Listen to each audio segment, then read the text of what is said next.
రాష్ట్రంలో కాంగ్రెస్ పాలనపై ప్రజల్లో తీవ్ర వ్యతిరేకత మొదలైందన్నారు బీజేపీ ఎమ్మెల్యే ఏలిటి మహేశ్వర్ రెడ్డి. నిర్మల్ జిల్లా గ్రామ పంచాయతీ ఎన్నికల ఫలితాలు రేవంత్ సర్కార్ వైఫల్యాలకు అద్దం పడుతున్నాయని విమర్శించారు.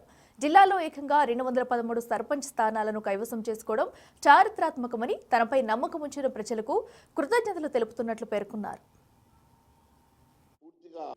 తెలంగాణ రాష్ట్రంలో కాంగ్రెస్ పార్టీ అనేకమైనటువంటి అవినీతి కార్యక్రమాలతో కూరుకుపోయి ఇచ్చిన హామీలు నెరవేర్చక 6 గ్యారెంటీలు తుంగలు తొక్కి 420 హామీల్ని గాలి వదిలేసి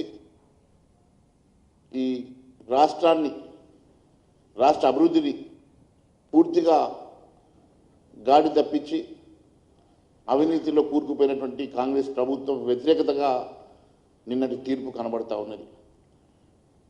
మరి సింబలు లేవు కదా అని చెప్పేసి, అధికారం ఉంది కదా అని చెప్పేసి గెలిచిన సర్పంచుల్ని ఖాతాలో వేసుకుని రేవంత్ రెడ్డి గారు నిజంగా మీకు చిత్తశుద్ధి ఉంటే ఇమీడియట్గా ఎంపీటీసీ జెడ్పీటీసీ ఎన్నికలు నిర్వహించాలా, మున్సిపల్ ఎన్నికలు నిర్వహించాలా.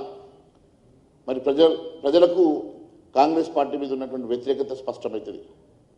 ఈరోజు పూర్తిగా కాంగ్రెస్ పార్టీ మీద 2 సంవత్సరాల్లోనే ఇంత వ్యతిరేకత కూడగట్టుకున్నటువంటి రేవంత్ రెడ్డి సర్కార్ ఇప్పటికన్నా కళ్ళు తెరవాలని చెప్పి మేము కోరుతా ఉన్నాం.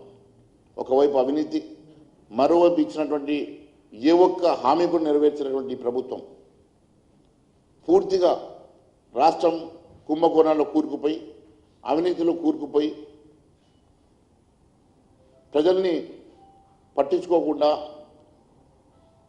ఈరోజు తెలంగాణ రాష్ట్ర అభివృద్ధిని పూర్తిగా విస్మరిస్తున్నటువంటి రేవంత్ సర్కార్కి నిజంగా చిత్తశుద్ధి ఉంటే మరి లోకల్ బాడీ ఎన్నికలు, ఎంపీటీసీ జెడ్పీటీసీ ఎన్నికలతో పాటు మున్సిపల్ ఎన్నికలు వెంటనే నిర్వహిస్తే మరి ప్రజల్లో ఏ పార్టీ విశ్వాసం ప్రభుత్వం మీద ఉన్నదో, మరి ఎంత వ్యతిరేకత ఉన్నదో స్పష్టమవుతుందని చెప్పి నేను తెలియజేస్తా ఉన్నాను.